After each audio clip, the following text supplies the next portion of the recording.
우리는 로마서 봅시다. 로마서 9장.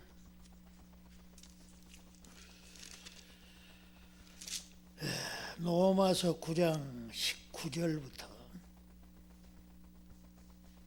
24절까지 보시겠습니다. 혹 내게 말하기를 그러면 하나님이 어찌하여 허물하시느냐, 누가 그 뜻을 대적하느냐 하리니, 이 사람아 내가 누구이기에 감히 하나님을 반문하느냐, 지음받은 물건이 지은 자에게 어찌 나를 이같이 만들었느냐 말하겠느냐. 토기장이가 진흙 한 덩이로 하나는 귀히 쓸 그릇을 하나는 천히 쓸 그릇을 만들 권한이 없느냐. 만일 하나님이 그의 진노를 보이시고 그의 능력을 알게 하고자 하사 멸하기로 준비된 진노의 그릇을 오래 참으심으로 관용하시고, 또한 영광받기로 예비하신 바 긍휼의 그릇에 대하여 그 영광의 풍성함을 알게 하고자 하실지라도 무슨 말을 하리요. 이 그릇은 우리니 곧 유대인 중에서뿐 아니라 이방인 중에서도 부르신 자니라. 아멘. 이 성경의 중요한 주제 중에 하나가 소위 애정교리인데, 그 애정교리는 칼빈의 창작물이 아닙니다. 이 바울이 최초로 그 주제를 다루었고, 그 뒤에 어거스틴도 이 교리에 대해서 깊이 다루었습니다. 그러니까 이 예정론, 소위 하나님께서 미리 구원할 자와 버리실 자를 정해 놓으셨다. 하나님의 진리는 이 바울 사도가, 다른 이 사도들도 그와 같은 입장에 서 있지만 매우 중요하게 다루는 그런 진리인 것입니다. 우리가 이 진리를 제대로 이해만 하게 되면 대단히 우리의 신앙과 삶에, 우리의 인격에 이 지대한 이 영향을 주고 유익을 주는 것입니다. 이러한 이 예정론에 대한 것을 사도는 철저하게 구약에 기반을 두고 있는 것입니다. 그래서 이 9장에서 우리가 앞부분에서 이 선택의 원리를 말씀드릴 때, 이 아브라함의 가정, 이스라엘과 아브라함과 그의 이삭의 가정에서 일어난 것을 주제로 해서 선택에 대한 진리를 가르쳤던 것입니다. 특별히 이 계시의 최고봉이라고 할 수 있는 에베소서, 이 에베소서에서 매우 중요하게 다루고 있는 것입니다. 그러니까 이 사도는 이 애정에 대한 이 진리는 구약 성경에서 기반을 두고 있기 때문에 구약 성경을 기초로 해서 9장, 10장, 11장에서 다루고 있는 것이죠. 그런데 그럼에도 불구하고 말이죠, 애정교리는 장로교 것이다, 그렇게 해가지고 다른 교파에서 반론을 제기하고, 뭐 믿지 않는 자는 말할 것도 없지만 그렇게 하고 있는 실정에 있는 것입니다. 그러니까 이 애정에 대한 진리를 어째서 그렇게 반감을 갖는지 모르겠어요. 로레인 베트너는 예정론이라는 책에서 그 예정을 반대하는 그런 것을 여러 가지로 열거를 했어요. 그러니까 예정론은 숙명론이다, 그렇게 가르치는 그런 주장이 있어요. 근데 숙명론은 이 주체가 없어요. 너는 네 운명이야. 그럴 때 운명을 정하는 존재가 없는 거야, 숙명론은. 그러나 예정론은 주체가 있어요. 누가? 하나님이 그렇게 하셨다. 어떤 자는 이 예정론은 인간의 그 자유행동이나 도덕적 책임에 모순된다, 이렇게 주장하고 있지만, 그러나 거기에 대해서 베트너는 잘 반론을 답해주고 있어요. 물론 이제 여기에 많은 이제 반론이 있습니다. 하나님을 죄의 창조자로 만든다든가, 인간의 선한 동기를 낙심시킨다든가, 개인의 존중과 너무나 불공평하지 않냐, 선한 도덕에 대해서 비호의적이다, 복음을 전하는 길을 막는다, 뭐 이런 것들이 이 반론으로 그렇게 제기되고 있지만, 거기에 대해서 이제 귀에 있습니다. 근데 예정론이라는 책이 도서관에 이 책방에 없어요. 이 좋은 책을 왜 안 판지 모르겠어요. 저는 이게 너무 좋아가지고 내가 한자 워드를 쳐놨어요. 필요하면 나한테 얘기해. 내가 줄 수도 있어요. 근데 이 로레인 베트너는 예정론이 얼마나 중요한 것인가, 이걸 이제 책에서 잘 밝혀주고 있어요. 오늘 우리가 보는 이 본문에는 거기에 대한 이제 중요한 기초로서 또 우리가 갖추어야 될 신앙에 대한 지식을 말씀해주고 있는 것입니다. 그러니까 하나님은 자신이 원하시는 대로 긍휼히 여길 자도 선택하고, 또 완고하고 강팍할 자를 내버려 두기도 하신다, 이거지. 그러니까 하나님이 구원할 자를 자신이 선택하기도 하시고, 또 멸망받을 자를 선택하기, 이게 정해놓기도 하신다 하는 거예요. 여기에 대해서 반론안을 제기하는 사람들을 향해서 사도가 던진 도전의 말씀이 너는 누구냐 하는 겁니다. 그 반론을 네가 제기하는 너는 누구냐 하는 거예요. 하나님이 긍휼히 여길 자를 긍휼히 여기고 강팍해야 할 자를 마음대로 정하신다는 것이 부당하냐? 그게 하나님의 허물이냐? 아니다는 거죠. 아니다. 오늘 우리는 이 본문에서 특별히 20절 말씀에 이 사람아 내가 누구냐, 누구이기에 그런 반론을 제기하는가 하는 이 말씀에 우리가 주목해 볼 필요가 있어요. 왜냐, 하나님의 하시는 일을 우리가 잘못한다고 걸고 넘어질 수 있는 존재냐, 내 생각대로 판단을 해서 하나님의 하시는 그러한 이 매우 중요한 일에 대해서 이 반기를 들 수 있냐, 거기에 대해서 사도는 단호하게 걸을 수 없다는 거예요. 왜 그러냐 하는 것을 사도는 우리가 읽은 본문에서 잘 이제 가르쳐주고 있습니다. 지음받은 물건이 지은 자에게 어찌 나를 이같이 만들었느냐고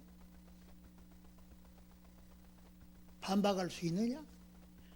다시 말해서 너는 피조물이고 하나님이 자기 뜻대로 행하시는 분은 창조주이신데 그 창조주에게 반론할 수 있냐 이거지. 또 다른 의미로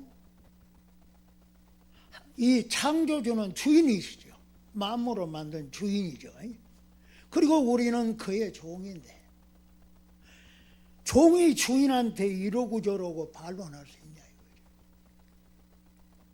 시편 기자는 천지가 주의 규례대로 오늘날까지 있으면 만물이 주의 종이 된 연고다. 만물이 오늘까지 존재하는 것은 만물이 창조주의 종이 된 연고 때문이다. 이렇게 말씀해 주고 이사야는 과연 내 손이 땅의 기초를 정하였고 내 오른손이 하늘에 폈나니 내가 부르면 천지가 일제히 서느리라. 내가 땅과 하늘의 모든 것을 만든 장본인이다. 그러니까 모든 창조물은 나의 권한 아래에 있다 하는 거죠. 사도는 이 반론은 인간이 하나님께 반론을 제기하는 것은 잘못되었다 하는 거지. 잘못되었다. 그걸 이제 강조하기 위해 토기장의 비유를 들고 있습니다. 성경 보십시다. 21절에 토기장이가 진흙 한 덩이로 하나는 귀 쓸 그릇을 하나는 천이 쓸 그릇을 만들 권한이 없느냐? 있다는 거지. 토기장이가 구상을 하는 거죠. 내가 천한 그릇, 좋은 그릇 천한 것을 만들어야 되겠다. 계획하고 구상한단 말이죠. 그래야 그렇게 만든다 이거죠. 그러니까 그릇은 토기장이에 의해 손에 달려 있는 거예요. 마찬가지로 사람도 그렇다는 거예요. 하나님이 원하시는 것, 토기장이도 자기가 선하고 좋은 그릇 나쁜 것을 만들 권한이 있다면 창조주는 말할 것도 없지 않냐 하는 거죠. 하나님은 자기 뜻대로 긍휼히 여길 자, 또 강팍해 하실 자를 정하시는데 그것이 부당하다고 할 수 있냐 이거죠. 그럼에도 불구하고 하나님의 하시는 일을 정면으로 도전하는 자들이 있는 게 사실이다 이거죠. 그것은 사도에 의하면 주제넘는 반응이다 하는 거죠. 피조물이 창조주를 조전하는 것은 그것은 월권이고 또 더 구체적으로 말하면 타락한 본성에서 나온 반항이다 이거지. 반항. 인간은 하나님을 비방할 수 있습니까? 비난할 수 있냐 이거지. 그것은 염치 없는 것이고 사실상 따지고 보면 신성을 못 오가는 그런 회방이다 하는 거지. 하나님의 하시는 일은 신성한 일인 줄 믿습니다. 그래서 하나님의 하시는 일은 옳고 정당하다 이거지. 왜냐? 하나님의 본성이 선하시고 의로우시기 때문에 그렇다. 선하고 의로우신 하나님이 미리 정해놓은 것을 가지고 거기에 대해서 잘못되었다고 하는 것은 자기가 잘못된다며, 자기 잘못됐다고 하는 사람이 잘못된 것이다 하는 거죠. 그러므로 우리는 여기에서 하나님이 미리 정해놓으신 이러한 일에 대해서 겸허히 받아들이고 우리의 신앙과 삶에 이 적용하는 것이 더 지혜로운 거다 하는 것이죠. 그래서 사도는 오늘 이 구원받을 자와 멸망받을 자, 그걸 긍휼의 그릇과 진노의 그릇으로 표현했습니다. 진노의 그릇 그리고 긍휼의 그릇. 사도는 이미 선택에 그 긍휼의 그릇은, 긍휼의 그릇의 근거는 바로 하나님의 긍휼하심에 있다 이것이. 그리고 진노함의 근거는 바로 사람들의 완고함, 사람들의 강팍함에 있다는 것을 가르쳐주고 있는 것입니다. 전반적으로 사람은 하나님이 싫어하는 것을 좋아하고 하나님이 미워하는 것을 좋아합니다. 나는 아니다. 그 사람이 이제 천사 동생이지. 이 하나님이 원하는 것은 싫어하고 원치 않고, 하나님이 원하지 않는 것을 원하는 것이 사람의 습성이다. 타락한 사람은 하나님을 싫어하고 미워하고 대적합니다. 우리는 이 예수 그리스도가 이 땅에 오셨을 때 자기 땅에 오매 자기 백성들이 영접해 주지 아니했다. 하나님의 말씀을 보게 됩니다.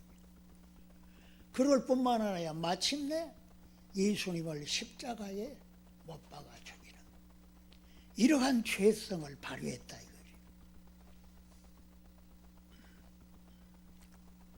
그러니 하나님이 마음의 원대로 역사하시는 그것을 극도로 싫어하는 거예요. 인간의 타락한 본성이다. 그럼에도 불구하고 하나님은 그 중에서 구원할 자를 선택하신다. 할렐루야.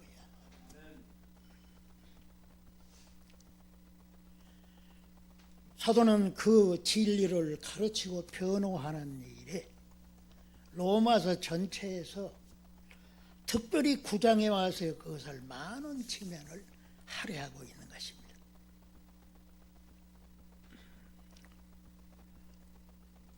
그는 하나님이 자신을 선택했음을 감사했습니다. 미리 자신을 이 선택해 주셨다. 갈라디아서 1장 15절에 보면 그는 내 어머니의 태로부터 나를 택정하셨다. 그렇게 고백했습니다. 특히 사도는 하나님이 나를 택하심에 있어서 하나님의 이 주권적인 의지에 의해서 비롯되었음을 그는 잘 알고 있었다. 그래서 이미 우리가 이 연구한 대로 이 16절에 하나님은 자신이 사람이 원하는 것도 아니고 사람이 노력하는 것도 아니고 오직 하나님의 긍휼히 여기심으로 이루어진 것이다. 그걸 가르쳐주고 있습니다.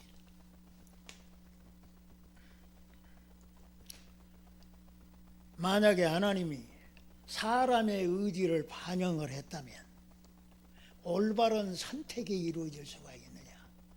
그렇지 못하죠. 그렇지 못합니다. 하나님의 이 자율권, 하나님이 원하시는 대로 이루어졌기 때문에 정당한 선택이 이루어지고 정당 옳은 것이 되어진다 하는 거죠. 사도는 이 24절에서 이 그릇은 우리니 곧 유대인 중에서뿐 아니라 이방인 중에서도 부르신 자니라. 그러니까 선택의 범위가 유대인의 의중에 있는 것도 아니고 이방인의 의중에 있는 것도 아니고 하나님의 의중에 있는 것이다 하는 것이죠. 그러니 유대인이나 이방인이나 따지는 것은 아무 의미가 없다 이거죠. 유대인들은 특별히 더 반기를 들 수가 있겠지만 이방인이 선택받은 사람이다, 선택받은 하나님의 백성이라고 했을 때 얼마나 기분이 안 좋을 거란 말이지. 우리가 선택받은 민족인데 말이야. 이방인도 선택받았다고. 얼마나 그 사람들 입장에서는 참 기도 안 찬다고 그럴 거예요. 그런데 사도는 분명히 그걸 알았어요. 하나님은 민족이나 나라를 초월해서 하나님의 의중의 헤아림으로 이루어진 것임을 밝혔다 이거예요. 그러니 본질적으로 선택은 하나님의 뜻에 의해서 이루어졌다는 것을 밝혀주고 있는 것입니다. 사도는 이 진리를 보다 더 우리에게 이해시키기 위해서 두 그릇으로 비유를 하고 있습니다. 두 그릇. 하나는 진노의 그릇이고 하나는 긍휼의 그릇으로 이렇게 가르쳐주고 있습니다. 22절에 만일 하나님이 그 진노를 보이시고 그 능력을 알게 하고자 하사 멸하기로 준비된 진노의 그릇. 진노의 그릇. 진노의 그릇에게는 뭘 나타내시나? 진노, 하나님의 진노를 나타내시고 또 그의 능력을, 심판을 통해서 하나님의 능력을 나타내 주신다. 그런데 그 멸망받기로 작정된 그 사람들을 가리켜서 진노의 그릇으로 그렇게 표현하고 있는데, 하나님은 그 진노의 그릇을 향해서 어떻게 대하시는가, 이걸 우리가 주목해 보자 이거예요. 사도는 그걸 밝히기 위해서 하나님이 오래 참음으로 오래 참으시면서 관용을 베푸신다 하는 거죠. 그 하나님이 갑자기 우리처럼 화가 나가서 이 분노를 폭발하는 게 아니고, 하나님은 철저하게 자기의 성품을 나타내는 거다. 하나님은 의로운 줄로 믿습니다. 하나님은 거룩하신 분이다. 하나님의 거룩하심과 그 의로우심을 어떻게 나타나냐? 진노로 나타내신다. 우리가 이미 1장 18절에 로마서 1장 18절에 하나님의 진노가 불의로 진리를 막아버리는 사람들에게 나타난다. 그러니까 하나님의 참된 것을 받아들이지 않으려고 거부를 해버린다. 그들에게 나타낸다. 그걸 세 가지 차원에서 사도는 표현을 했죠. 창조주 하나님을 싫고 내가 만든 신을 섬기겠다, 이런 자들에게 하나님은 정욕대로 살도록 버려두신다. 자기 정욕대로 살도록 버려두신다. 욕심대로 살도록 버려두신다. 그 하나님을 받아들이지 않고 그런 사람들에게는 바로 상실된 마음대로 살아가도록 버려두신다. 우리가 이 1장에서 이미 살펴봤죠.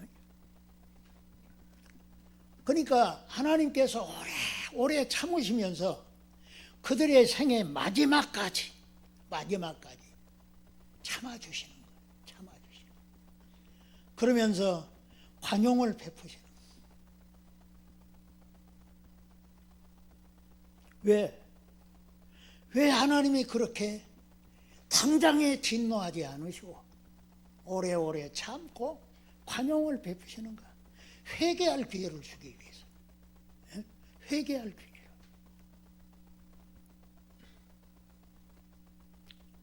하나님은 이 진노를 나타내십니다. 그건 부분적이죠. 지극히 부분적인 그러한 이 상황에서 나타내시는데 오래 참으시는 거예요. 언제까지? 죽기 전까지. 그들이 생애 마지막까지 오래 참으시는. 하나님의 오래 참으심을 감사합시다. 하나님의 나를 참아주셨다. 나 같은 죄인을 참아주시고. 참 이 지옥의 제일 밑바닥에 빠질 나를 하나님이 오래 참아주시고 관용을 베푸셨다. 그럼에도 불구하고 회개하지 않는다. 그건 끝이지 뭐. 그건 끝이. 십자가에 달린 오른편 강도 회개할 기회가 죽기 전에 주어졌잖아요. 죽기 전에. 하나님의 오래 참으심은 개인의 생애가 마지막 닿을 때까지 참아주시고 관용을 베푸십니다. 그런데 오늘 이 긍휼의 그릇은 하나님이 구원할 자랍니다. 하나님은 구원자로 선택받은 자를 말하죠. 긍휼의 그릇. 그 긍휼의 그릇은 어떻게 대하시느냐? 자신의 영광을 나타내 주신다. 자신의 영광. 23절에 영광받기로 예비하신 바 긍휼의 그릇에 대하여 그 영광의 부요함을 알게 하신다. 이 말이 얼마나 좋은지 모릅니다. 너무너무 귀한 말. 하나님은 자신의 영광의 부요함을 알려주신다요. 알게 해주신다.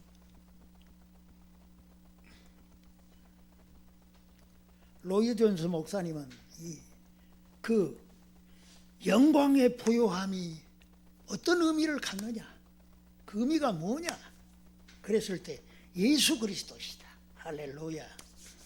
예수 그리스도가 바로 영광의 부요함이시다. 에베소서 3장 8절에 측량할 수 없는 그리스도의 풍성. 하나님의 영광은 예수 그리스도이시죠. 그가 바로 그 베들레헴 골짜기 이 마국간에 나으셨을 때 하늘에서 들려온 찬송이 지극히 높으신 곳에는 하나님께 영광이다. 땅에서는 기뻐하심을 입은 자들의 평화로다. 그 아기 예수로 나신 바로 독생자, 그분이 사도 요한에 의하면 우리가 그 영광을 보니 아버지 독생자의 영광, 은혜와 진리가 충만하다. 아버지 독생자의 영광이 바로 아기 예수, 탄생하신 바로 그 예수 그리스도가 하나님의 영광이다.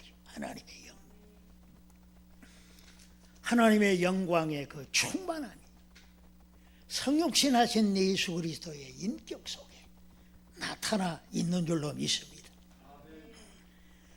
그래서 그리스도를 아는 사람은 하나님의 영광을 보는 거예요. 영광. 하나님은 그 영광을 택하신 자들에게 나타내신다. 보여주신다. 알게 해주신다. 고린도후서 4장 6절에 어두운 데서 빛이 비치리라 하시던 그 하나님께서 예수 그리스도의 얼굴에 있는 하나님의 영광을 아는 빛을 우리 마음에 비치셨느니라. 그 얼굴은 인격의 표상이죠. 얼굴. 그 사람의 얼굴을 보니까 참 더 깊게 생겼다. 그 사람이 여기에 모인 여러분인 줄 믿습니다. 그렇게 믿으면 나쁠 게 뭐 있어. 이 얼굴은 인격의 이 표면적으로 나타낸다 이거지. 그 예수 그리스도의 얼굴에 하나님의 영광을 아는 빛을 믿는 자들 마음속에 비춰주신다 이거지. 비춰주신다. 그리스도의 영광은 십자가의 죽으심에 있고 다시 사심에 있는 줄 믿습니다. 그가 우리의 대속제물로 죽으셨을 때 그 죽으심의 대가가 우리에게 엄청난 구원의 영광이다. 구원의 영광. 하나님은 자신이 택하신 그 긍휼의 그릇들에게 그 영광의 복음의 광채를 비춰주시는 거예요.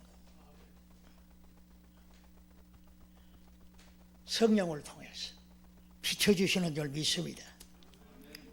긍휼의 그릇, 선택받은 긍휼의 그릇들에게 그 복음의 영광을 알려주신다. 그래서 우리가 예수 그리스도가 하나님의 영광, 우리 구원의 영광, 우리의 영광은 바로 그리스도이시다 하는 것을 알게 되므로 그 예수는 우리 마음에 모시는 줄 믿습니다. 이 복음을 우리 마음그릇에 담는 거예요.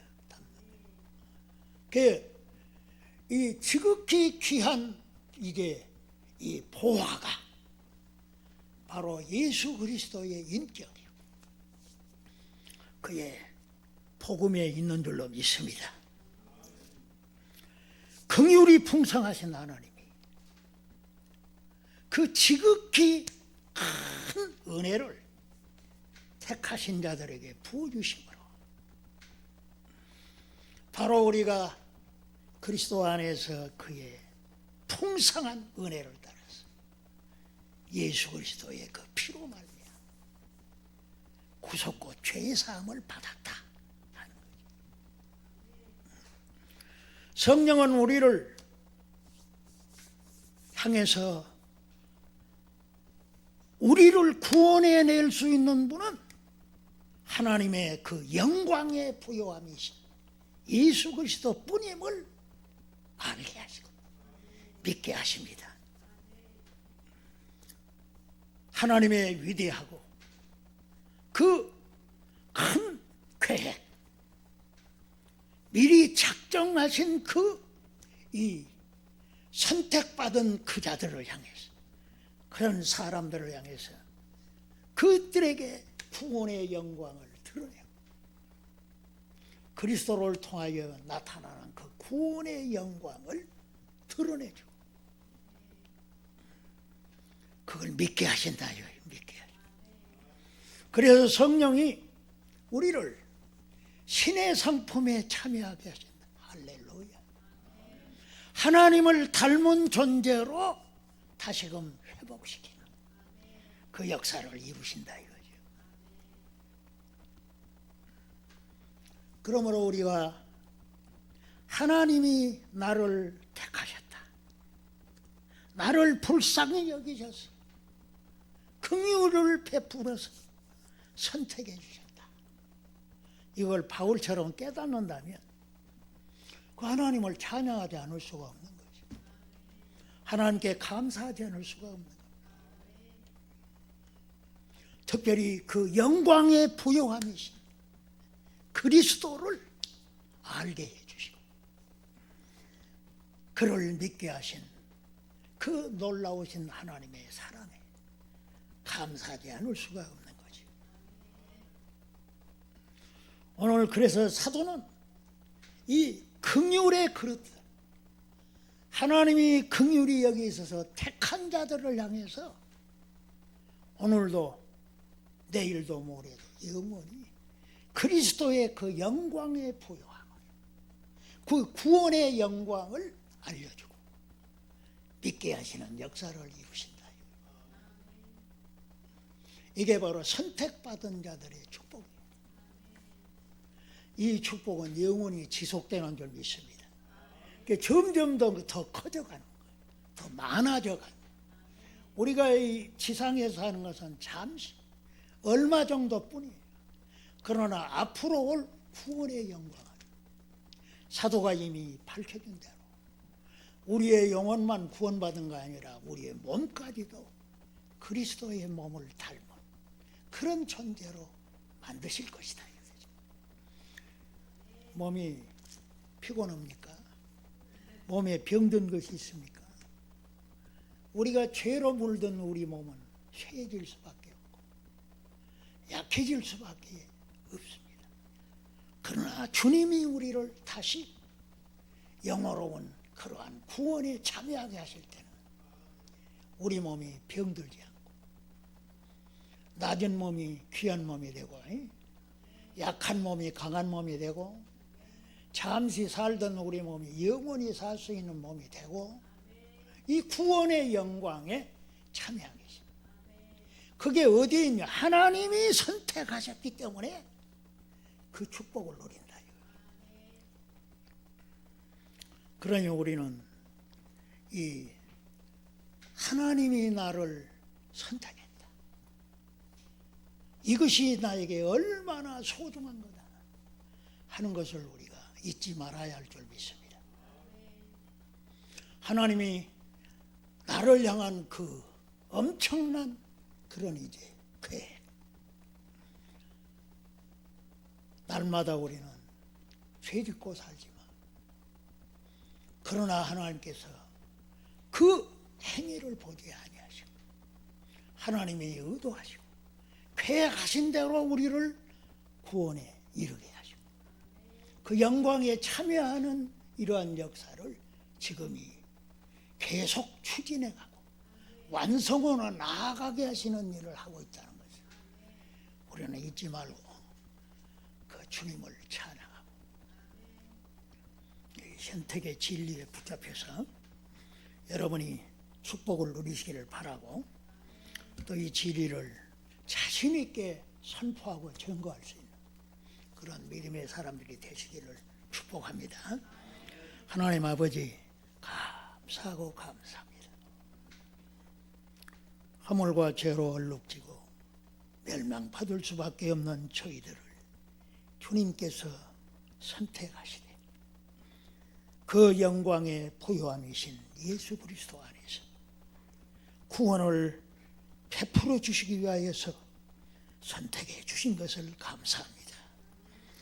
오늘 이 진리가 우리의 신앙관을 굳게 세우고 또 우리가 하나님 앞에서 어떤 자세로 살아야 할 것이냐는 주님이여 올바른 태도와 마음가짐을 갖게 하는 귀한 진리가 되도록 주여 신앙과 삶에 적용하는 지혜를 허락해 주시고 깊이 진리가 뿌리내려서 아버지께 영광을 돌리고 이 진리를 따라서 살아가는 저희들이 되게 하여 주옵소서.